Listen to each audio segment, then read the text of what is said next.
কম খরচায় সমুদ্রপথে মালয়েশিয়ায় যাওয়ার স্বপ্নে বিভোর কিছু গরিব মানুষ। এই সুযোগে সক্রিয় হয়ে উঠেছে সংঘবদ্ধ একটি প্রতারক চক্র। এই চক্রটি চট্টগ্রাম ও কক্সবাজারের উপকূল দিয়ে সমুদ্রপথে সস্তায় মালয়েশিয়া পাঠানোর রমরমা বাণিজ্য শুরু করেছে।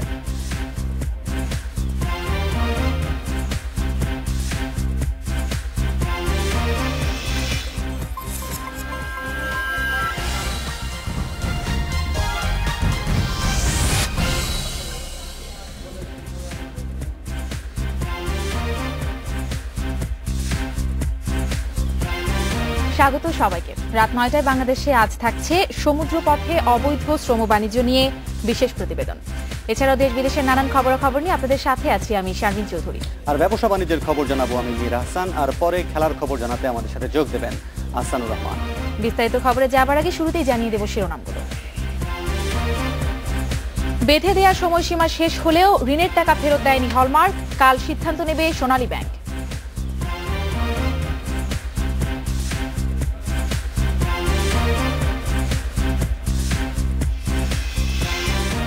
শিল্প প্রতিষ্ঠান বেসরকারীকরণ নিয়ে মন্ত্রণালয় এবং প্রাইভেটাইজেশন কমিশনের বিরোধ চরমে, পাল্টাপাল্টি অভিযোগ।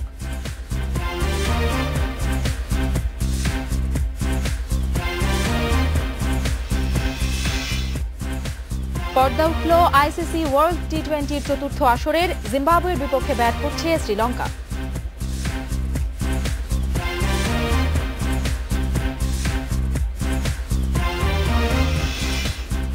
রাত ৯টায় বাংলাদেশে এছাড়াও আরো থাকছে উড়োজাহাজ সংকটে বিমানের শিডিউলে আরও বিপর্যয়, যাত্রী ভোগান্তি চরমে, ৩০,০০০ বাংলাদেশি হজযাত্রী যেতে পারবে না, আশঙ্কা হাবের।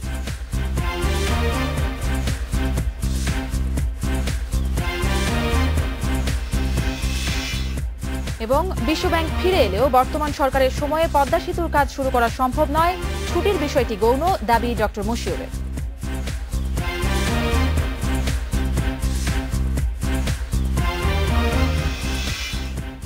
শুরুতেই জানিয়ে রাখছি, রাত ৯টায় বাংলাদেশের নির্বাচিত বিষয় নিয়ে আপনারা মতামত পাঠাতে পারবেন। আজকের বিষয়, টাকা ফেরত দিল না হলমার্ক।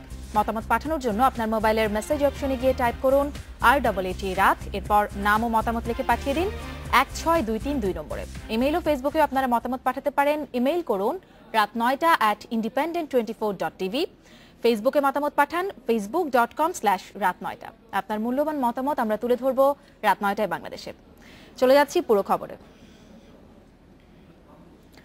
সোনালী ব্যাংক থেকে নেয়া হলমার্কের ঋণের টাকার অর্ধেক ফেরত দেওয়ার আজ ছিল শেষ দিন। তবে কার্যদিবস শেষ হওয়ার পরও এই টাকা জমা পড়েনি ব্যাংকের কোষাগারে। এ বিষয়ে ব্যাংকটির পরিচালনা পর্ষদ কাল প্রয়োজনীয় সিদ্ধান্ত নেবে। এদিকে হলমার্ক সহ ৬ প্রতিষ্ঠানের ঋণ কেলেঙ্কারির তদন্তে আজও ৬ জনকে জিজ্ঞাসাবাদ করেছে দুদক। ৩রা সেপ্টেম্বর দুদকের জিজ্ঞাসাবাদের পর হলমার্কের ব্যবস্থাপনা পরিচালক তানভীর মাহমুদ গণমাধ্যমকে জানিয়েছিলেন ঋণের ২০ গুণ টাকা তার প্রতিষ্ঠানের কাছে রয়েছে। ২০ গুণ সম্পত্তি আমার আছে। হলমার্ক গ্রুপকে প্রায় ২৬৬৮ কোটি টাকা ঋণ দিয়েছিল সোনালী ব্যাংক। ৪ সেপ্টেম্বর সোনালী ব্যাংক হলমার্ককে পরবর্তী ১৫ দিনের মধ্যে ঋণের অর্ধেক টাকা অর্থাৎ ১৩৩৩ কোটি টাকা ফেরত দেওয়ার নোটিশ দেয়। সে অনুযায়ী মঙ্গলবার ছিল টাকা ফেরত দেওয়ার শেষ দিন, তবে কোনো টাকা জমা দেয়নি হলমার্ক। আজকে আপনাদের কোনো আমরা ডেভেলপমেন্ট জানাতে পারছি না, তো ইনশাল্লাহ আগামীকাল হয়তো কোনো ডেভেলপমেন্ট আমরা জানাতে পারব। এদিকে দুদকে হলমার্ক কেলেঙ্কারি নিয়ে চলছে সংশ্লিষ্ট ব্যাংক কর্মকর্তাদের জিজ্ঞাসাবাদ। সবশেষ মঙ্গলবারেও ৬ জন ঊর্ধ্বতন ব্যাংক কর্মকর্তাকে জিজ্ঞাসাবাদ করেছে দুদক, তবে গণমাধ্যমের সামনে কথা বলতে চান না তারা। তদন্ত ধীরগতি চলার পেছনে কারণ হিসেবে দুদক বলছে বিপুল পরিমাণ টাকার দুর্নীতির তদন্ত করতে সময় লাগবে। ১,০০০ টাকার নোট যদি সাজানো হয় তাহলে বোধহয় এই চত্বর ভর্তি হয়ে যাবে, তো এই চত্বর ভর্তি হয়ে যাবে। এতগুলি টাকার অনুসন্ধান ৭ দিনে ১০ দিনে তো হবে না, এটা একটু সময় লাগবে। এই বিষয়ে সোনালী ব্যাংকের ৫১ জন ব্যাংক কর্মকর্তাকে জিজ্ঞাসাবাদ করেছে দুদক। রিশাদ হুদা, ইন্ডিপেন্ডেন্ট নিউজ, ঢাকা। দর্শক, আজকে নির্বাচিত বিষয় ছিল টাকা ফেরত দিল না হলমার্ক। এ বিষয়ে স্টুডিওতে আমাদের সাথে কথা বলার জন্য যোগ দিয়েছেন ব্যাংকিং খাত বিশেষজ্ঞ মামুন রশিদ। তার সাথে জনাব মামুন রশিদ, আপনাকে স্বাগত। আপনার সাথে আমরা এই বিষয়টি নিয়ে কথা বলবো, তবে তার আগে এই বিষয়টিতে আমাদের দর্শকরা অনেক মতামত পাঠিয়েছেন, সেগুলো কিছুটা আলোচনা করে আসি। মীর, কি মতামত আছে আপনার কাছে? আমাদের সাথে তো আমাদের অতিথি আছেনই, আপনিও আমাদের কাছে মতামতগুলো জেনে নেবেন, কারণ দর্শকরা অনেক কিছু জানতে চেয়েছে এবং অনেক প্রশ্ন তুলেছেন। তাদের যুক্তিযুক্ত প্রশ্ন, যেখানে ইস্তেহাকে দেখছিলাম তিনি বলছিলেন যে বড় বড় রুই কাতলার হাত আছে। সাজ্জাদ একজন আছেন, তিনি ভুক্তভোগী, তিনি বলছেন যে হলমার্কের যে মালিক রয়েছেন তার জমি জমা নিয়েছে, এরকম একটা মতামত করে দিয়েছেন তিনি। শারমিন। মীর, আমার কাছে আমি দেখতে পাচ্ছি মোহাম্মদ পারভেজ, উনি বলছেন যে টাকাগুলো সব বিদেশে পাচার হয়ে গেছে।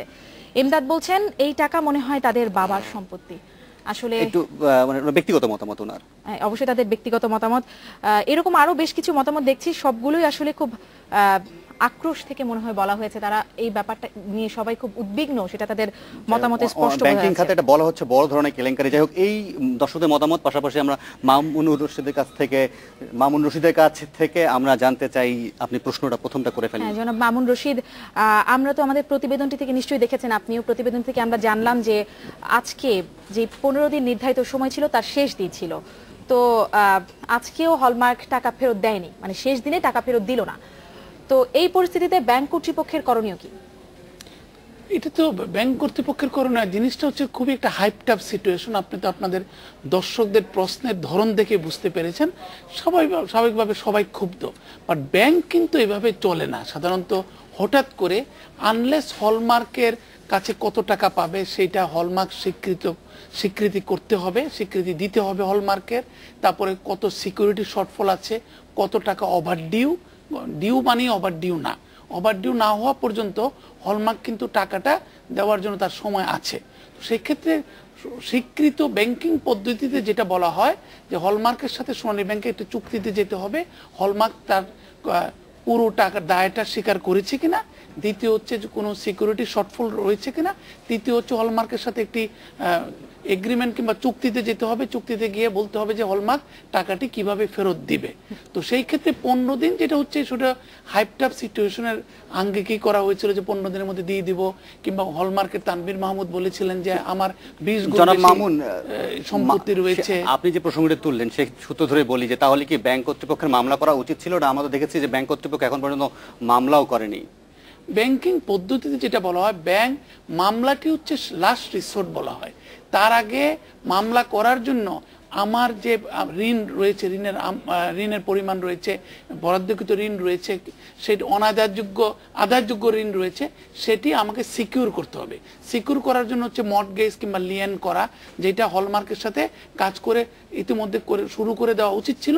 এটা বুঝে শুনে এগ্রিমেন্ট করে যখন হলমার্ক এগ্রিমেন্ট অনুসারে টাকা দিবে না, তখনই আইনি কাঠামোর আওতায় টাকার প্রসঙ্গ যখন এসে গেল তখন আপনাকে জানতে চাই যে আপনার নিশ্চয়ই মনে আছে যে তানভীর, যিনি হলমার্কের পরিচালক, তিনি কিন্তু দুদকে গিয়ে বলেছিলেন যে তিনি যে পরিমাণ ঋণ নিয়েছেন তার 20 গুণ টাকা তার কাছে আছে। তারপরেই তো ব্যাংক এই বিষয়টা এলো।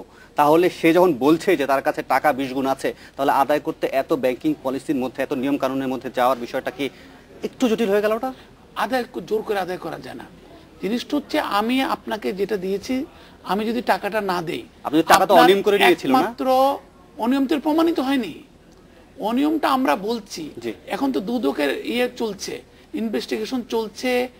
সোনালী ব্যাংকের বোর্ড কোনো প্রপার কগনিজেন্স এখনো নেয়নি যে কিভাবে কি হয়েছে, তাদের নিজস্ব কোনো ভেতরকার কমিটি কোনো রিপোর্ট করেনি।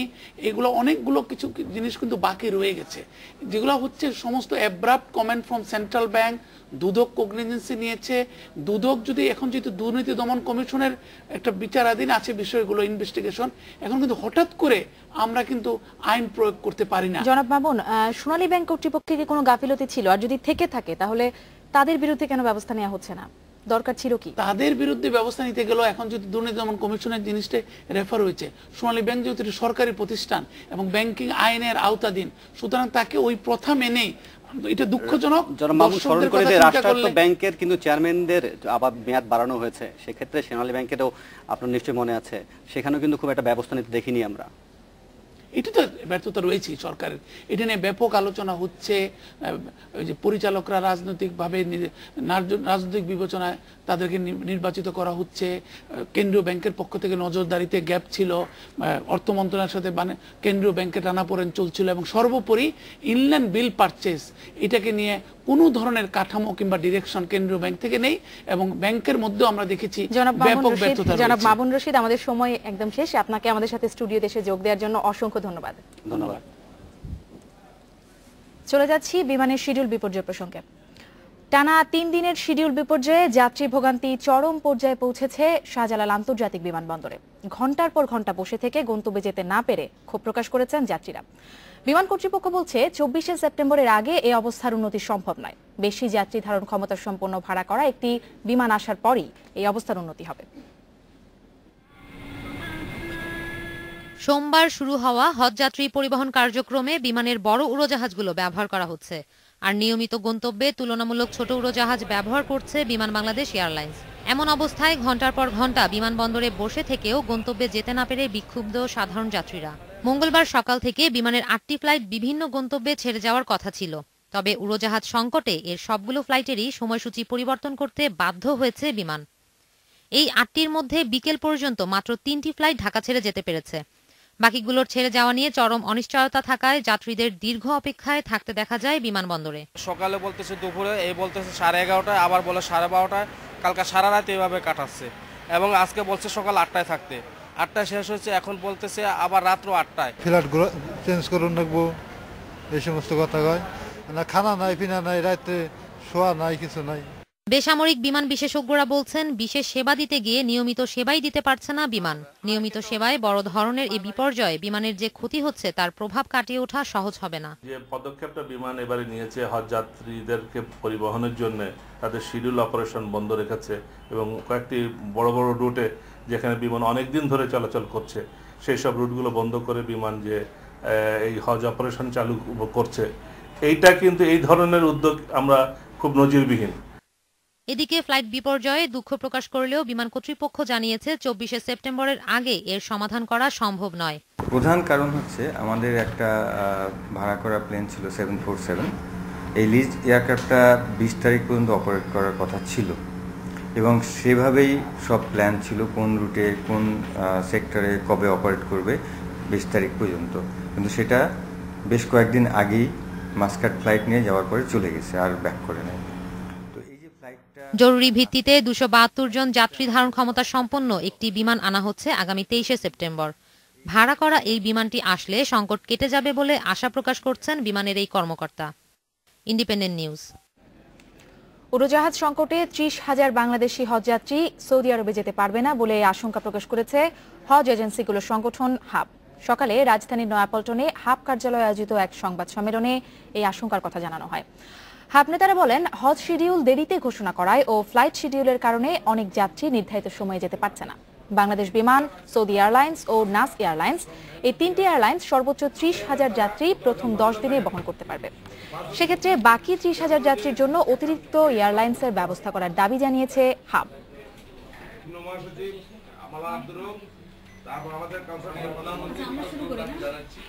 আমাদের যে 60,000 হাজি বাড়ি ভাড়া করেছে মদিনা শরীফে, সে 60,000-এর 30,000 হাজি যাওয়ার সুযোগ পাচ্ছে না। সেই ক্ষেত্রে আমাদের এজেন্টরা কোটি কোটি টাকা ক্ষতিগ্রস্ত হচ্ছে। তো এরা যদি ক্ষতিগ্রস্ত হয় তো হাজিদের সেবা দিবে কোত্থেকে? প্রধানমন্ত্রীর অর্থ উপদেষ্টা ডক্টর মশিউর রহমান বলেছেন, বিশ্বব্যাংক ফিরে এলেও এ সরকারের আমলে পদ্মা সেতুর কাজ শুরু করা সম্ভব নয়। প্রধানমন্ত্রীর কাছে ছুটি যাওয়ার বিষয়টি এড়িয়ে গিয়ে তিনি বলেন, তার ছুটিতে যাওয়া না যাওয়ার বিষয়টি গৌণ। দেশের স্বার্থবিরোধী গুপ্তচরদের খুঁজে বের করার আহ্বান জানিয়ে ডক্টর মশিউর বলেন, তাকে নিয়ে যা হয়েছে তাতে মনে হচ্ছে তাকে সোভিয়েত কায়দায় নির্বাসনে পাঠানো হয়েছে। প্রধানমন্ত্রীর অর্থ উপদেষ্টা ডক্টর মশিউর রহমান প্রধানমন্ত্রীর কাছে 1 মাসের ছুটির আবেদন করেছেন। সরকারি সূত্র থেকে বিষয়টি নিশ্চিত করার পর সবগুলো গণমাধ্যমে তা প্রকাশ হয়। তাৎক্ষণিক প্রতিক্রিয়ায় মশিউর রহমান তা অস্বীকার করেন। পরে রাতে সংবাদকর্মীরা তার বাসায় গেলে তিনি পরদিন মঙ্গলবার প্রতিক্রিয়াতে তা প্রকাশ হয়। তাৎক্ষণিক প্রতিক্রিয়ায় মশিউর রহমান তা অস্বীকার করেন। পরে রাতে সংবাদকর্মীরা তার বাসায় গেলে তিনি পরদিন মঙ্গলবার প্রতিক্রিয়া দেওয়ার কথা জানান। মঙ্গলবার বেলা 11:15টার দিকে ডক্টর মশিউর নিয়মিত ডাক্তারি পরীক্ষা শেষে বাসার সামনে সাংবাদিকদের মুখোমুখি হন। পদত্যাগ করেছেন কিনা ঘুরে ফিরে এই প্রশ্নটি বারবার এলেও তিনি তা এড়িয়ে যান। আমারটা তো খুব স্পষ্ট যে দরখাস্ত করবেন এবং দরখাস্তের পরে সিদ্ধান্ত দেবেন তারা তো আপনাদের কিছু বলেননি, হয়তো অন্য যারা বলে তারা বলেছে তাদের এটা মনে হয়েছে বা মনে করে যে এটা করলে ভালো হবে বলেছে। আমার ছুটিতে যাওয়া অত্যন্ত গৌণ। আমার জীবন রাশিয়ার গুলাগে মানুষের যে জীবন কাটতো সেই সাথে প্রবেশ করা হয়েছে। আমি সেই জন্য আপনাদের কাছে সহানুভূতি চাই যে আমাকে একটু মৃত্যুর হাত থেকে রক্ষা করে। মশিউরের অভিযোগ, দেশের গোপন তথ্যদাতারা বিশ্বব্যাংকের কাছে ভুল তথ্য দিচ্ছে। দেশের স্বার্থে তাদের খুঁজে বের করার তাগিদ দেন তিনি। এই জাতির দুর্নাম থেকে মুক্ত করার জন্য আপনারাও বলুন যে ওই গুপ্তচরগুলোর নাম প্রকাশ করো এবং সরকারের কাছে তাদেরকে দাও। কিছু ইমেইল আমাদের হাতে পৌঁছেছে যারা এই গোপন তথ্য পরামর্শদাতা এবং বিশ্বব্যাংকের সাথে যারা এই গোপনে খবরাখবর দিত। মশিউর মনে করেন বিশ্বব্যাংক ফিরে এলেও এই সরকারের আমলে পদ্মা সেতুর কাজ শুরু করা সম্ভব নয়। কোনো চুক্তি তাদের সম্মতি দেয়নি। প্রাথমিক যে পদক্ষেপগুলো সেগুলো তারা গ্রহণ করেনি। এখন তাদের দোষ ঢাকার জন্যই এখানে ত্রুটি আছে, সেটা বের করতে হবে, বলতে হবে এবং সেই ত্রুটি দূর করে যদি চুক্তি করা হয় এবং তারপর যে কাজ শুরু হয়, আমার কাগজপত্র দেখে যেটা মনে হয়েছে এই সরকার থাকা আমলে সেটা সম্ভব হবে না। কাগজপত্র চালাচালি হতে পারে। পদ্মা সেতু নিয়ে নানা জটিলতায় মশিউর রহমান নিজের প্রতি সহানুভূতি প্রকাশের দাবি জানিয়ে বলেন, এমন চাপে থাকলে তিনি যে কোনো সময় হার্ট অ্যাটাক করতে পারেন। সোমবার মন্ত্রিসভার বৈঠকে না গেলেও তিনি এখনো সরকারি দায়িত্ব পালন করছেন বলেও জানান ডক্টর মশিউর রহমান। জিমি আমির, ইন্ডিপেন্ডেন্ট নিউজ, ঢাকা। বিতর্কিত চলচ্চিত্র প্রকাশে সোমবার রাত থেকে ইউটিউব বন্ধ করে দিয়েছে টেলিযোগাযোগ নিয়ন্ত্রণ কমিশন বিটিআরসি। এ নিয়ে মিশ্র প্রতিক্রিয়া জানিয়েছে সাধারণ মানুষ। ডাকো টেলিযোগাযোগ সচিব বলছেন, সাময়িকভাবে ইউটিউব বন্ধ করা হয়েছে। মহানবী হযরত মুহাম্মদ সাল্লাল্লাহু আলাইহি ওয়াসাল্লামকে হেয় প্রতিপন্ন করে চলচ্চিত্র নির্মাণের প্রতিবাদে গত সপ্তাহ থেকে বিক্ষোভ চলছে মুসলিম বিশ্বে। এরই মধ্যে অনেক দেশে বন্ধ করে দেওয়া হয়েছে ইউটিউব। বাংলাদেশেও সোমবার রাতে ইউটিউব বন্ধ করে দেয় বিটিআরসি। এ নিয়ে ব্যবহারকারীরা জানিয়েছেন মিশ্র প্রতিক্রিয়া। আমি এটা সমর্থন করছি, বাট ইউটিউব বন্ধ করে না, স্পেসিফিকভাবে ওই ফাইলটা কিন্তু ব্লক করা পসিবল। ধর্মীয়ভাবে আমাদের খাটো করার চেষ্টা করছেন সংগঠনে। এটা আজকে সারা পৃথিবীব্যাপী মুসলিম জাহানের এটা পাবলিক সেন্টিমেন্ট ডেভেলপ করেছে এটার এগেনস্টে। তো definitely government has done the correct job. Bangladesh computer emergency response টিমের সভাপতি বলেন, বিতর্কিত চলচ্চিত্রটি অনেক বেশি ছড়িয়ে পড়ায় ইউটিউব কর্তৃপক্ষকেই এ বিষয়ে সিদ্ধান্ত নিতে হবে। ইউটিউবকে অবশ্যই তার অগণিত যে দর্শক বা শ্রোতা বা ব্যবহারকারী তাদের মূল্যবোধের মধ্যে সম্মান দেখাতে হবে। এবারটা দেখি ইউটিউব যদি এই কন্টেন্টগুলো রিমুভ করে দেয়, যেটা তাদের পক্ষে সম্ভব, তাহলে পরে কিন্তু আসলে ইউটিউব বন্ধ করে রাখার কোনো কারণ নেই। আমার বিশ্বাস সরকার তখনই ইউটিউব ওপেন করে দেবে। তো সেই জায়গাটাতে আসলে ইউটিউব এবং আমেরিকান গভর্নমেন্ট কিন্তু এগিয়ে আসতে হবে। ডাক ও টেলিযোগাযোগ সচিব বলছেন, ইউটিউব সাময়িকভাবে বন্ধ করা হয়েছে। বাংলাদেশে কেন এই পার্টটা শুধু এলিমিনেট হলো না, কেন ইউটিউবটা এলিমিনেট করে দেয়? আজ দেম দে উইল রিপ্লাই। আমি এগুলো সব জানি, ডেট তারিখ আমি বলতে পারবো না, তবে এটা একটা সাময়িক ব্যবস্থা, আমাদেরকে বলে গেছে এটা সাময়িক ব্যবস্থা। এর আগে মার্কিন যুক্তরাষ্ট্র গুগলকে ওই ভিডিও সরিয়ে ফেলার অনুরোধ করলেও গুগল কর্তৃপক্ষ তা সরাতে রাজি হয়নি। তবে ইন্দোনেশিয়া, ভারত, মিশর ও লিবিয়ায় ওই চলচ্চিত্র প্রদর্শন বন্ধ করে দিয়েছে Google. Mizanur Rahman, Independent News, Dhaka. পার্বত্য চট্টগ্রাম সমস্যা সমাধানের জন্য পার্বত্য হেডম্যান সহ সবার সহযোগিতা চেয়েছেন প্রধানমন্ত্রী শেখ হাসিনা। তিনি অভিযোগ করেন, একটি গোষ্ঠী 3 পার্বত্য জেলাকে অশান্ত করার ষড়যন্ত্র করছে। সরকার এই বিষয়ে সতর্ক আছে উল্লেখ করে প্রধানমন্ত্রী বলেন, এ চক্রান্ত রুখতে সবাইকে এক হয়ে কাজ করতে হবে। দুপুরে গণভবনে পার্বত্য চট্টগ্রামের 3 সার্কেলের হেডম্যানদের সঙ্গে মতবিনিময় সভায় প্রধানমন্ত্রী এসব কথা বলেন। তিনি বলেন, পাহাড়িদের ভূমি অধিকার নিশ্চিত করতে ভূমি বিরোধ নিষ্পত্তিতে সরকার আন্তরিক।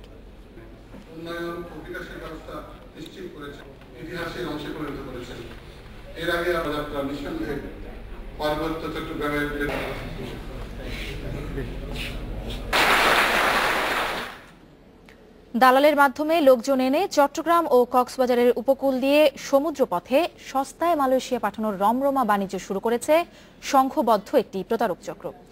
এই চক্রের ফাঁদে পড়ে সোমবার ভোরে চট্টগ্রামের বাঁশখালী উপকূলে আটক হয় 112 জন। এর আগের দিন কক্সবাজারের টেকনাফে আটক হয় আরও 17 জন। কম খরচায় সমুদ্রপথে মালয়েশিয়ায় গিয়ে চাকরি করার স্বপ্ন ছিল এইসব গরিব মানুষের চোখে মুখে। রাতের আধারে বাঁশখালীর ছনুয়াঘাট দিয়ে একটি বড় ট্রলারে চড়ে গভীর সমুদ্রে যাওয়ার প্রস্তুতিও ছিল তাদের, কিন্তু বিধি বাম। এলাকার মানুষ ডাকাত সন্দেহে শোরগোল তুললে বিদেশগামীরা যে যার মতো করে পালাতে শুরু করেন। এই সময় আটক হন ট্রলারের চালক সহ 112 জন। কিছু লোক পাচারকারীর খপ্পরে পড়ছে এবং তারা নৌপথে মালয়েশিয়া যাচ্ছে। এই তথ্যের ভিত্তিতে আমরা পুলিশ জনগণের সহযোগিতায় অভিযান পরিচালনা করি। এদের নানা প্রলোভনে আনা হয়েছে ব্রাহ্মণবাড়িয়া, নরসিংদী, যশোর, এমনকি সাতক্ষীরা, কুষ্টিয়ার মতো দূর দূরান্তের জেলা থেকে। দালাল চক্রের হাত বদলে তারা আসেন চট্টগ্রামে। বাড়ির থেকে এক দালাল আনলো, নরসন দিয়ে পচাই দিল এক দালাল রাত, নরসন দিয়ে আইনা সিটাঙ্গন দিল আরেক দালালের কাছে। দেওয়ার মাধ্যমে ওই দালালে বাস উড়াই দিয়া রাস্তা দেখাই দিল, সকলের লগে চইলা গেলাম আর দালালের খেয়াল করতে পারলাম না। নদীপথে যাত্রার সোজা সাপটা পথ তাদের দেখিয়ে দেওয়া হয়। ট্রলারে উঠেবো, ট্রলারতে জাহাজে উঠে দেবো, জাহাজে দেওয়ার পর তারপরে আর কোনো ঝামেলা নাই, তোমরা যা একবার মালয়েশিয়া যাবা ছিল ডাইরেক্ট। দালাল চক্র আবার অনেককে আকাশপথে পাঠানোর প্রতিশ্রুতিও দিয়েছিল। প্রথমত এর সাথে কন্ট্যাক্ট হলো 3 লক্ষ টাকার এই ঢাকা টু কুয়ালালামপুর ফ্লাইট দেবে ভিজিট বিষয়। এখানে নিয়ে আসছে, আসার পরে দেখি যে না, অরিজিনালি কোনো এখানে এয়ারপোর্ট নাই বা কোনো ফ্লাইটে যাওয়ার মতো কোনো ব্যবস্থা নাই। নদীপথে মালয়েশিয়ায় লোক পাঠানোর পুরোটাই প্রতারণা বলে মনে করেন প্রশাসন। এজেন্টরা বলছে যে মালয়েশিয়া যাওয়ার পরে বাকি 2 লাখ বা 2,10,000 টাকা পেমেন্ট করবে। আসলে এতে উদ্দেশ্য ছিল যে এদের জলপথে নিয়ে যেয়ে অন্য কোনো পাচারকারীর কাছে হ্যান্ডওভার করা। চট্টগ্রাম ও কক্সবাজারের উপকূল দিয়ে মানুষ পাচারের অনেকগুলো ঘটনা সম্প্রতি উদ্ঘাটিত হলেও এর নেপথ্যের লোকজন থেকে যাচ্ছে ধরাছোঁয়ার বাইরে। ফলে এই অপতৎপরতা কোনোভাবেই বন্ধ করা যাচ্ছে না। Mamun Abdullah, Independent News, Chattogram. এবারে এক নজরে সাইফুল শাহিনের কাছ থেকে জেনে নেই দেশের কিছু গুরুত্বপূর্ণ খবর। মিথ্যা ঘোষণা দিয়ে আমদানি করা প্রায় 15 কোটি টাকা দামের 3টি বিলাসবহুল গাড়ি আটক করেছে চট্টগ্রাম বন্দর শুল্ক কর্তৃপক্ষ। বহুতল ভবনের লিফট ঘোষণা দিয়ে আমদানি করা একটি বড় কন্টেইনার খুলে পোর্শে, BMW ও লেক্সাস ব্র্যান্ডের গাড়ি 3টি পাওয়া যায়। জন্মগতভাবে ঠোঁট ও তালুকাটা রোগীদের বিনামূল্যে অস্ত্রোপচারের জন্য ঢাকা মেডিকেল কলেজ হাসপাতালে আলাদা ওয়ার্ডের কার্যক্রম শুরু হয়েছে। বার্ন ও প্লাস্টিক সার্জারি ইউনিটের অধীনে 2 জন বিশেষজ্ঞের তত্ত্বাবধানে চলবে এই সেবা। দুপুরে সংবাদ সম্মেলনে ইউনিটের প্রধান সমন্বয়কারী ডাক্তার সামন্তলাল সেন জানান, গরিব রোগীদের কাছে সেবা পৌঁছে দিতেই এই উদ্যোগ নেওয়া হয়েছে। সচিবালয়ে ককটেল বিস্ফোরণ মামলার অভিযোগ গঠনে শুনানির নতুন তারিখ ঠিক হয়েছে 31 অক্টোবর। দুপুরে বিএনপির 7 শীর্ষ নেতা সময়ের জন্য আবেদন করলে এই তারিখ ঠিক করে আদালত। কুষ্টিয়ার মিরপুরে কুরসা ঈদগাহ মাঠ এলাকায় পুলিশের সাথে বন্দুকযুদ্ধে নিষিদ্ধ ঘোষিত চরমপন্থী সংগঠন পূর্ব বাংলা কমিউনিস্ট পার্টির LL লাল পতাকা বাহিনীর প্রধান রাহাত নিহত হয়েছে। ঘটনাস্থল থেকে অস্ত্র, গুলি ও বোমা উদ্ধার করেছে পুলিশ। কুষ্টিয়ার মিরপুরে রাত 3টার দিকে এই ঘটনা ঘটে। Saiful Shahin, Independent News, Dhaka. এবারে ব্যবসা বাণিজ্যের খবর জানবো মীর হাসানের কাছ থেকে। মীর, বাণিজ্যের কি কি খবর আজকে জানাচ্ছেন? শারমিন, আপনাকে জানিয়ে রাখি, গত 3.5 বছরে সরকার 4টি শিল্প প্রতিষ্ঠান বেসরকারীকরণ হয়েছে। প্রাইভেটাইজেশন কমিশনের পক্ষ থেকে বারবার বলা হচ্ছে শিল্প মন্ত্রণালয়ের অসহযোগিতার কথা, কিন্তু শিল্পমন্ত্রী দিলীপ বড়া বলছেন উল্টো কথা। তিনি বলছেন যে প্রাইভেটাইজেশন কমিশনে স্বেচ্ছাচারিতা চলছে, পাশাপাশি বলছেন যেসব ছেড়ে দেওয়া হয়েছে সেগুলোরও এখন পর্যন্ত কোনো ভালো অবস্থা নেই। এগুলোই জানাবো, তবে তার আগে নেব ছোট্ট একটা বিরতি, আর বিরতির পর ফিরে এসে অন্যান্য খবরের সাথে আরও যা থাকছে। দেশের প্রথম টানেল তৈরি হবে কর্ণফুলী নদীর তলদেশে, সংসদে বললেন যোগাযোগ মন্ত্রী।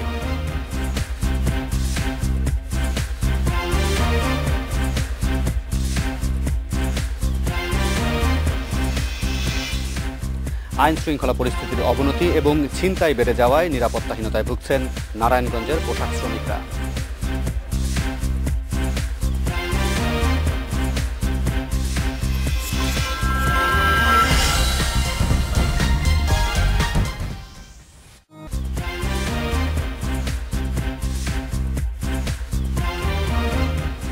ফিরে এলাম রাত 9টায় বাংলাদেশে।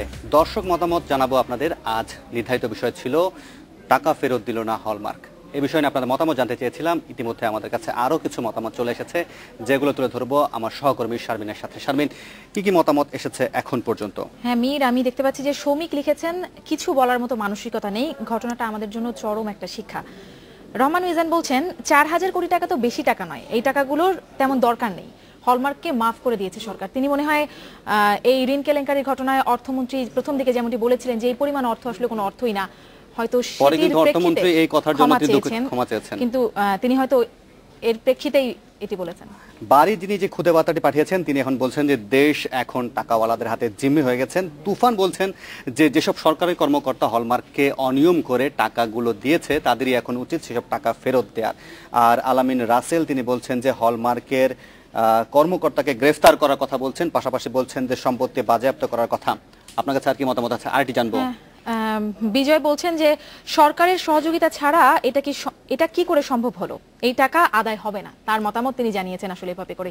যাই হোক মীর, আপনি ব্যবসা বাণিজ্যের খবর নিশ্চয়ই শারমিন, আমাদের কাছে মতামত আরো আসবে, সেগুলো তুলে ধরবো, তবে আমার কাছে যেগুলো ব্যবসা বাণিজ্যের খবর আছে সেগুলো দর্শকদের জানিয়ে দিই আসলে এভাবে করে। যাই হোক মীর, আপনি ব্যবসা বাণিজ্যের খবর নিশ্চয়ই শারমিন, আমাদের কাছে মতামত আরো আসবে, সেগুলো তুলে ধরবো, তবে আমার কাছে যেগুলো ব্যবসা বাণিজ্যের খবর আছে সেগুলো দর্শকদের জানিয়ে দিই। বেসরকারীকরণ নিয়ে শিল্প মন্ত্রণালয় এবং প্রাইভেটাইজেশন কমিশনের বিরোধ এখনো মেটেনি। দুপক্ষের মধ্যে চলছে পাল্টাপাল্টি অভিযোগ। কমিশনের পরামর্শ দিয়েছিল সরকারি প্রতিষ্ঠানগুলোকে বেসরকারি খাতে ছেড়ে দেওয়ার, কিন্তু শিল্প মন্ত্রণালয় বলছে যেসব প্রতিষ্ঠান বেসরকারীকরণ করা হয়েছিল সেগুলোর অবস্থার কোনো উন্নতি হয়নি। বেসরকারীকরণ নিয়ে মন্ত্রণালয়গুলোর বিরুদ্ধে অনেকদিন ধরেই অসহযোগিতার অভিযোগ করে আসছে প্রাইভেটাইজেশন কমিশন। এ নিয়ে শিল্প মন্ত্রণালয়ের বিরুদ্ধে অভিযোগের অন্ত নেই কমিশনের। আর এ কারণেই বর্তমান সরকারের 3.5 বছরে বেসরকারীকরণ হয়েছে মাত্র 4টি প্রতিষ্ঠান বলছে কমিশন। তবে শিল্প মন্ত্রণালয় বলছে কমিশনের এই অভিযোগ মন গড়া। উল্টো কমিশনের বিরুদ্ধে স্বেচ্ছাচারিতার অভিযোগ করলেন মন্ত্রী। প্রাইভেটাইজেশন বোর্ডের অভিযোগগুলো হলো মন গড়া অভিযোগ, বাস্তবতার সাথে সঙ্গতিপূর্ণ না। যে উদ্দেশ্য নিয়ে আপনি প্রাইভেটাইজেশন বোর্ড গঠিত হয়েছিল, যে উদ্দেশ্য নিয়ে আমি বেসরকারি খাতের কাছে হস্তান্তর করা দেওয়া, সেই উদ্দেশ্যগুলা প্র্যাকটিক্যালি বাস্তবায়িত হয়। আমি বলতে চাই যে মিথ্যাচার করছেন তিনি, আসলে তিনি সঠিক বলেননি। বিষয়টা হলো সরকারের কাছে এটা বোঝা হিসেবে পরিচিত। সরকার আপনার শিল্প সঠিক পথে পরিচালনা করতে পারে নাই। যতদিন শিল্প পরিচালনা করেছে ততদিনই কেবল আপনার লস লস লস দিয়েছে। অতীতে সরকারি প্রতিষ্ঠান বেসরকারি খাতে ছেড়ে দিয়ে খুব বেশি সুফল পাওয়া যায়নি বলে জানান মন্ত্রী। তাছাড়া বেসরকারি খাতে ছেড়ে দেওয়া হলে শ্রমিক অসন্তোষের সৃষ্টি হতে পারে বলে মনে করেন তিনি। তবে তা নাকচ করে দেন প্রাইভেটাইজেশন কমিশনের চেয়ারম্যান। এখন আমাদের যে চালু অবস্থা, প্রফিটেবল অবস্থা, যে কারখানাগুলো আছে সেগুলো ব্যক্তি মালিকানা দেওয়ার অর্থটা হচ্ছে যে আমি শ্রমিক আনরেস্ট সৃষ্টি করা। বিক্রির কাজটা যদি আমি শেষ করতে পারি এবং এটা যদি অন্য আপনার প্রাইভেট সেক্টরে আমি ছেড়ে দিতে পারি, তাহলে ওই কাজটি আমি কেন করতে পারবো না? যে প্রাইভেট সেক্টরে যিনি নেবেন তার সাথে আলাপ আলোচনা করে আমার শ্রমিকের আপনার চাকরির আপনার সিউরিটি নিশ্চয়তা আমি কেন আদায় করতে পারবো না? কমিশন এবং মন্ত্রণালয়ের এমন পাল্টাপাল্টি অভিযোগের ফলে মূলত কাজের ক্ষেত্রে সমন্বয়হীনতার সৃষ্টি হচ্ছে বলে মনে করেন সংশ্লিষ্টরা। উমন হারাজমে, ইন্ডিপেন্ডেন্ট নিউজ, ঢাকা। এদিকে কর্ণফুলী নদীর তলদেশে দেশের প্রথম টানেল তৈরির ঘোষণা দিলেন যোগাযোগ মন্ত্রী ওবায়দুল কাদের। সংসদে প্রশ্নোত্তর পর্বে অংশ নিয়ে তিনি বলেন এই টানেল তৈরির সম্ভাব্যতা সমীক্ষা চূড়ান্ত পর্যায়ে রয়েছে। যোগাযোগ মন্ত্রী বলেন টানেল তৈরির কাজ শুরু করে পরবর্তী 5 বছরের মধ্যে শেষ করা সম্ভব। আরেক প্রশ্নের জবাবে যোগাযোগ মন্ত্রী বলেন ঢাকা চট্টগ্রাম মহাসড়ক 4 লেনে উন্নীত করার কাজ আগামী বছরের ডিসেম্বরের মধ্যে শেষ করা হবে। এখানে দুইটি এই কাজের কার্যাদেশ তার এলাকার জনগণের আইন শৃঙ্খলা পরিস্থিতির অবনতি এবং ছিনতাইয়ের ঘটনা বেড়ে যাওয়ায় নিরাপত্তাহীনতায় ভুগছেন নারায়ণগঞ্জের পোশাক শ্রমিকরা।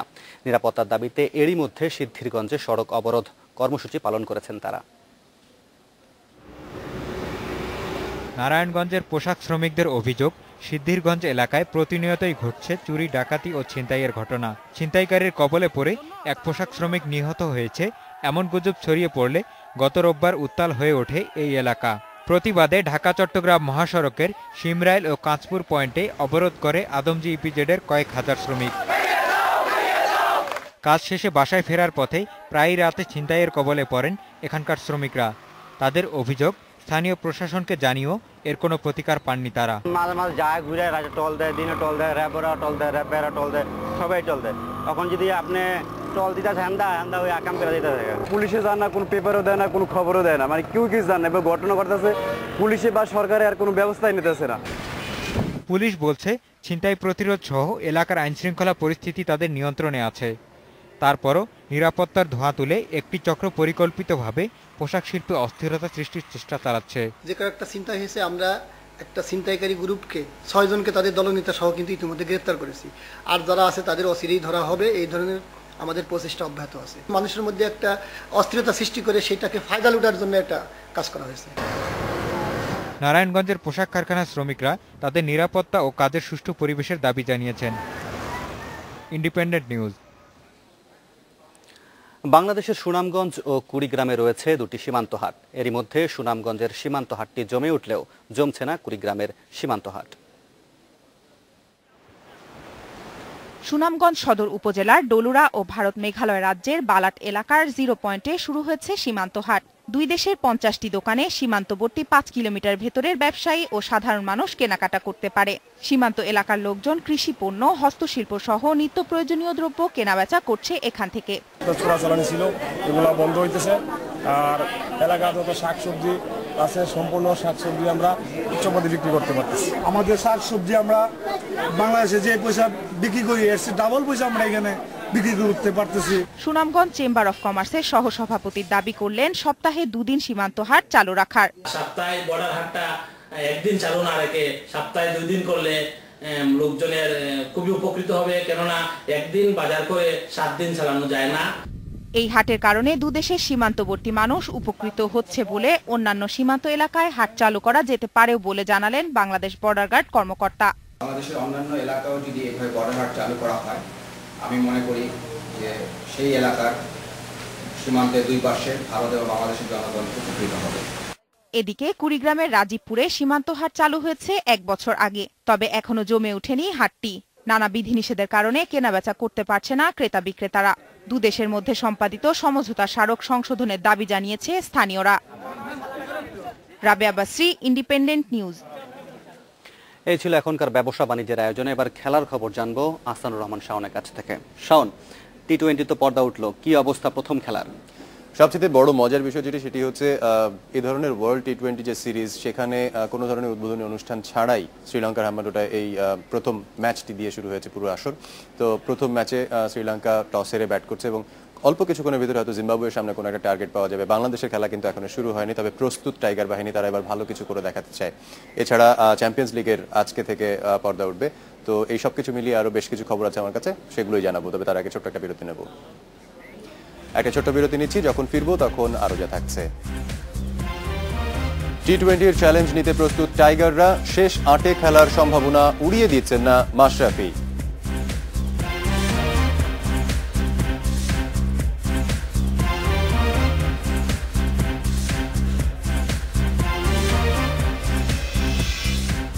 এবং বৃষ্টির কারণে পরিত্যক্ত নেপাল বাংলাদেশ প্রথম প্রীতি ম্যাচ। 20 সেপ্টেম্বর হবে দ্বিতীয় ম্যাচ।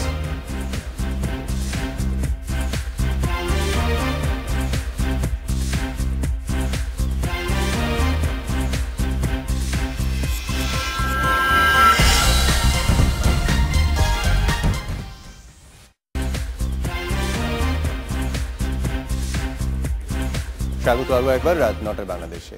শুরু হয়ে গেছে আইসিসি ওয়ার্ল্ড টি-20-র চতুর্থ আসর। কোনো উদ্বোধনী অনুষ্ঠান ছাড়াই মাঠে গড়িয়েছে এবারের আসরটি। শুরুর দিনের একমাত্র ম্যাচে জিম্বাবুয়ের বিপক্ষে ব্যাট করছে শ্রীলঙ্কা। শেষ খবর পর্যন্ত তাদের সংগ্রহ 3 উইকেটে 168 রান। টস জিতে শ্রীলঙ্কাকে ব্যাট করতে পাঠায় জিম্বাবুয়ে। শ্রীলঙ্কান ইনিংসের সূচনা করেন তিলকরাত্নে দিলশান ও দিলশান মুনাবিরা। মুনাবিরা 17 ও তিলকরাত্নে দিলশান 28 বলে 39 রান করে আউট হন। এরপর দলের হাল ধরেন সাঙ্গাক্কারা ও জীবন Mendis. Wonderful shot, way over the top of deep square leg for 6. Well, this is the way to finish. Beautiful shot from Sangakkara. He's had the timing right through the inning. This also is not butchered, it's more timing. You can see that met the ball at the right time, got the height. টি-20-র সবচেয়ে বড় আসর শুরু হয়ে গেলেও এখনো শুরু হয়নি টাইগারদের লড়াই। সেজন্য অপেক্ষা আর মাত্র 2 দিনের।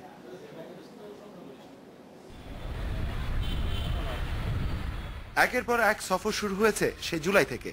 তাই হয়তোবা আয়ারল্যান্ডের বিপক্ষে টি-20 বিশ্বকাপের শেষ প্রস্তুতি ম্যাচের পরদিন পাহাড় ঘেরা শহর ক্যান্ডিতে একটা দিন একটু বিশ্রামেই কাটালো সাকিব তামিমরা। বড় টার্গেটের আগে নিজেদের একটু হালকা করতে কি করলো টাইগাররা? ভালো হতো, ইন্ডিভিজুয়াল কেউ হয়তো বা জিম করছে, কেউ সুইমিং করছে, কালকে যেহেতু একটা ম্যাচ খেলা হয়েছে তো আজকে ডে অফ, কালকে আবার আমাদের হার্ড সেশন আছে প্র্যাকটিস। ডি গ্রুপের প্রতিপক্ষ পাকিস্তান ও নিউজিল্যান্ডের বিপক্ষে খেলার অভিজ্ঞতা আছে এর আগেও, কিন্তু সম্প্রতি কয়েকটি হার বেশ বড়সড় ধাক্কাই দিয়েছে টাইগারদের। সাবধান হলেও সম্ভাবনা স্বপ্নটা ঠিকই দেখছেন মাশরাফি। না আসলে অবস্থা বলতে আমরা খুব খারাপ অবস্থায় নেই, টি-20 খেলা এনিথিং ক্যান হ্যাপেন। আমাদের চেষ্টা করতে হবে সব থেকে ভালো মানে বেস্ট পসিবল পারফরমেন্সটা করার প্রত্যেকের, তাহলে অবশ্যই ভালো সুযোগ আছে। 21শে সেপ্টেম্বর বাংলাদেশের এই পতাকা কতটা উঠবে তা না বলা গেলেও এটা মোটামুটি নিশ্চিতভাবেই বলা যায় যে প্রতিপক্ষ হিসেবে কেউই ছাড় পাবে না টাইগারদের কাছে।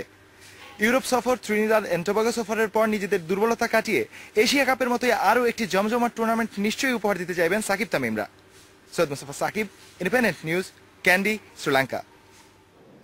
এবারের আইসিসি ওয়ার্ল্ড টি-20 আসরের শেষ 8-এ খেলবে টাইগাররা, এমনটাই মনে করেন 2006-07 মৌসুমে বাংলাদেশের হয়ে টি-20 ম্যাচে অংশ নেওয়া মোহাম্মদ রফিক। আজ ইন্ডিপেন্ডেন্ট টেলিভিশনকে দেয়া এক সাক্ষাৎকারে একথা বলেন তিনি।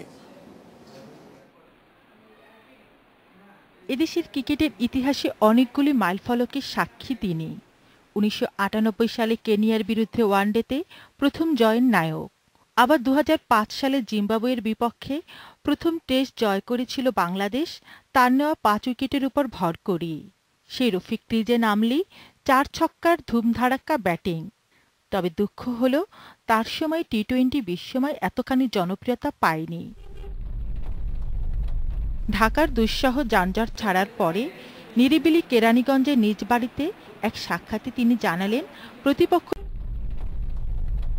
ঢাকার দুঃসহ যানজট ছাড়ার পরে নিরিবিলি কেরানীগঞ্জের নিজ বাড়িতে এক সাক্ষাতে তিনি জানালেন প্রতিপক্ষ দেখে ভয় পেয়ে যাবে বাংলাদেশ, এখন আর সেই দিন নেই। রফিকের আশাবাদ এবার টি-20তে সুপার 8-এ খেলবে বাংলাদেশ। বাংলাদেশ কিন্তু ওই আগে ওই রকম ভয় নেই যে পাকিস্তানের সাথে খেলবো বা নিউজিল্যান্ডের সাথে, ওই ভয়টা কিন্তু বাংলাদেশ টিমে নাই। এখন ওদের ভয় যে বাংলাদেশের সাথে কি করব, সুতরাং এই দিকে কিন্তু বাংলাদেশ আমি মনে করি এক পা আগে থাকবে, যে ওদের ওই ভয়টা ভিতরে ঢুকে দেওয়া। যে বেশি খেলার ভয় পাবে সে কিন্তু অটোমেটিক কিন্তু 2 পা পিছাবে, বাংলাদেশ কিন্তু 2 পা আগে থাকবে। বাংলাদেশকে নিয়ে রফিকের আশাবাদের কারণ দলের সবাই বয়সের তরুণ। তিনি যে ধরনের ক্রিকেট খেলতে পছন্দ করেন টি-20 ধরন তেমনই। রফিকের মতে টি-20তে একজন খেলোয়াড়কে সেট হতে হবে ড্রেসিং রুম থেকে। শর্ট সময়ের ভিতরে কিন্তু রেজাল্টটা হয়, এখানে কিন্তু বুঝার নেই। কারণ আপনি ওই যে আপনি সেট হয়ে যাওয়া লাগবে ড্রেসিং রুম থেকে, যখন মাঠে পাড়া দেবেন আপনি সেট। যেমন টেস্ট ম্যাচ বা ওডিআই আপনি কিন্তু একটু সময় থাকে, কিন্তু এখানে কিন্তু সময় নেই। আপনি সময়টা নিতে হবে আপনি ড্রেসিং রুম থেকে, এখান থেকে রেডি যে আমি বড় শট খেলবো। আইপিএল, বিপিএল ও সবশেষে শ্রীলঙ্কার মাটিতে অনুষ্ঠিত এসপিএলে খেলেছেন সাকিব, তামিম, মুশফিকরা। বিশেষ করে বিশ্বসেরা অলরাউন্ডার সাকিব আল হাসানকে নিয়েই প্রত্যাশা বেশি রফিকের। Moniza Rahman, Independent News, Dhaka. দর্শক, ওয়ার্ল্ড টি-20 সিরিজের উদ্বোধনী ম্যাচে জিম্বাবুয়ের বিপক্ষে শ্রীলঙ্কান ইনিংস শেষ হয়েছে এইমাত্র। 4 উইকেট হারিয়ে 182 রান তুলেছে স্বাগতিকরা। জিম্বাবুয়েকে করতে হবে 183 রান জয়ের জন্য।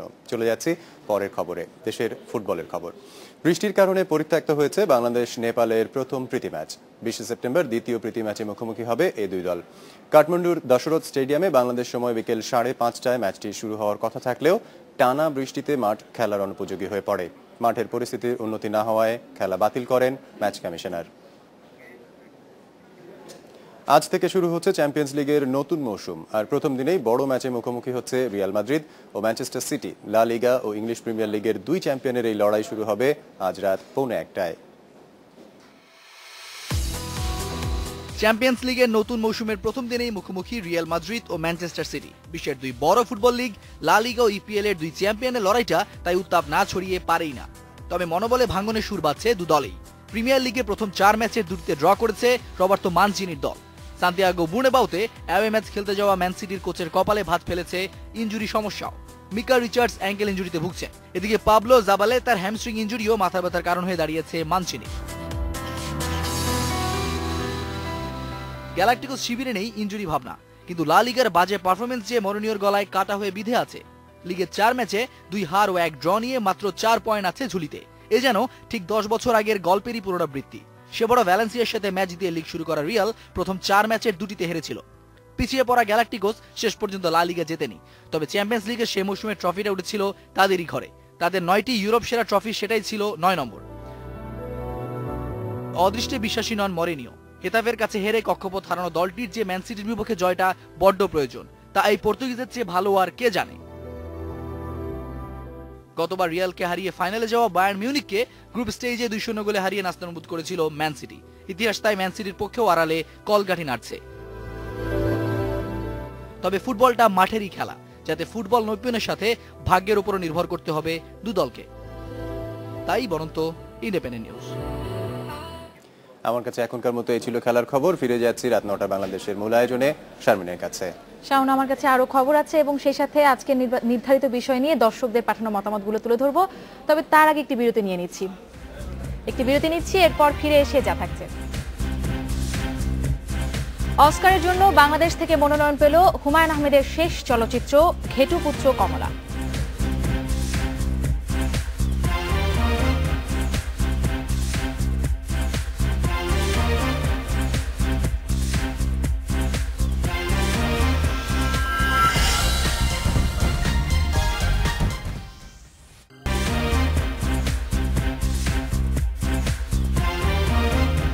বিরতির পর আবারও ফিরে এলাম রাত 9টায় বাংলাদেশে। যেমনটি জানিয়েছিলাম যে আজকের নির্বাচিত বিষয় টাকা ফেরত দিল না হলমার্ক, এ বিষয়ে আপনারা আরো বেশ কিছু মতামত পাঠিয়েছেন, সেগুলোরই কিছু কিছু এবার তুলে ধরবো। মীর, কি ধরনের মতামত এসেছে আপনার কাছে? শারমিন, একটা মতামতের দিকে চোখ আটকে গেল। একজন সোনালী ব্যাংকের একজন কর্মচারী, তিনি তার নাম উল্লেখ করেননি, তিনি একটা খুদে বার্তা পাঠিয়েছেন। সেই খুদে বার্তায় তিনি বলছেন যে সোনালী ব্যাংকে অনেক দুর্নীতি হয় এবং ব্যাংকটির উচ্চ পর্যায়ের অনেক কর্মকর্তা দুর্নীতিবাজ বা দুর্নীতিগ্রস্ত। পারভেজ তেমনটাই বলছিলেন যে যারা টাকা দিল তারাই অপরাধী। আসলে ইঙ্গিতটা কিন্তু সোনালী ব্যাংকের দিকেই তিনি পারভেজের। রিদওয়ান ইসলাম তিনি আর একটু শঙ্কার কথা বলেছেন, তিনি বলছেন যে টাকা দেশে আছে কিনা এটা নিয়েও তিনি শঙ্কিত। আর রনি তিনি যে খুদে বার্তাটা বলছেন সে কথাটি বলছেন যে হলমার্কের শীর্ষ কর্তাটি পাশাপাশি যারা এর সাথে জড়িত তারা যাতে দেশের বাইরে পালিয়ে না যেতে পারে সে বিষয়ে লক্ষ্য রাখার কথা বলছেন। আপনার কাছে ইঞ্জিনিয়ার ইখলাস উদ্দিন বলছেন যে টাকা আদায় বিলম্ব হলে হলমার্ক আইনের ফাঁকফোকর খুঁজে পাওয়ার চেষ্টা করবে। পার্থ বলছিলেন যে সরকারের পদক্ষেপ তিনি দেখতে চান, আর আমরা দেখতে চাই সেরা মতামতটি। হ্যাঁ, আমি সেরা মতামতটি জানিয়ে দেব অবশ্যই। আজকে সেরা মতামতটি হলো ওয়ারিসুল কালামের পাঠানো মতামতটি। তিনি বলেছেন 4000 কোটি টাকা পেতে হলে 4000 বছর লাগবে। আসলে তিনিও তার আক্ষেপ থেকে এই মতামতটি হয়তো পাঠিয়েছেন। যাই হোক, জনাব কালাম সহ যারা মতামত পাঠিয়েছেন সবাইকে ধন্যবাদ। আর এর সাথে চলে যাচ্ছি পরবর্তী প্রসঙ্গে। 85তম অস্কারে বিদেশি ভাষার চলচ্চিত্র বিভাগে চূড়ান্ত মনোনয়নের জন্য বাংলাদেশ থেকে লড়বে হুমায়ুন আহমেদের শেষ ছবি ঘেটুপুত্র কমলা। দুপুরে রাজধানীতে আনুষ্ঠানিক সংবাদ সম্মেলনে এই তথ্য জানান অস্কার কমিটি বাংলাদেশের সদস্যরা। সম্মেলনে মূল বক্তব্য রাখেন কমিটির চেয়ারম্যান চলচ্চিত্র প্রযোজক হাবিবুর রহমান খান। অন্যান্যের মধ্যে উপস্থিত ছিলেন ঘেটুপুত্র কমলার প্রযোজক এবং চ্যানেল আই-এর ব্যবস্থাপনা পরিচালক ফরিদুর রেজা সাগর। ঘেটুপুত্র কমলার কাহিনী, চিত্রনাট্য এবং পরিচালনায় ছিলেন সদ্য প্রয়াত হুমায়ুন আহমেদ।